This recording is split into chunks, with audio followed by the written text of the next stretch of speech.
Payo sa mag-asawa. Pag galit asawa mo, huwag mong sasabayan. Kailangan isa lang ang galit. Kung galit siya, hayaan mo siya. Manahimik ka. Kapag kalmado na, tsaka kayo mag-usap at huwag matutulog ng magkaaway. Self-control.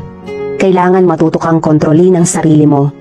Hindi pwedeng paggalit ka, mananakit ka, magsasalita ng masama o umatake. Tanggapin mo kung ano ang asawa mo. Pinili mo yan, ginusto mo, kaya kahit ano o sino pa siya, matuto kang makontento. Pag may problema, pag-usapan yung dalawa ng pamilya. Hindi ng kapitbahay, ng kaibigan, at lalo na huwag nyo i-post sa FB kapag magkagalit kayo. Sa FB kasi, maraming tsismosa at tsismoso. Nakikisali kahit hindi alam ang pangyayari. Kapag nag-away kayo, may masasabing masasamang salita. Huwag mo dibdibin. Isipin mo galit lang siya. Ang taong galit, wala naman niyang sasabihing maganda. Hindi ka niyan pupurihin. Gawin mo, pasok sa kanang tainga, labas sa kaliwang tainga. At huwag kayo magsisigawan.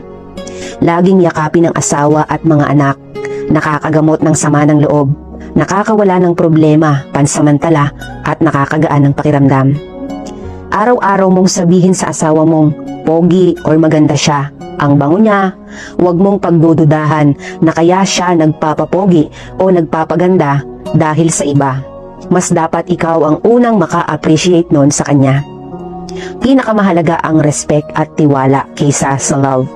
Dapat yan ang kahit anong mangyari, hindi mawawala sa dalawang nagmamahalan. Gawing kaibigan ng asawa. Pag may hindi pagkakasunduan, huwag hayaang humantong sa sakitan at hiwalayan. Open communication. Dapat lagi kayong nag-uusap. Dapat binabalikan nyo yung mga nakaraan nung nagliligawan pa lang kayo. Dapat nagde-date pa rin kayo. Hanggat maaari, walang kasamang anak.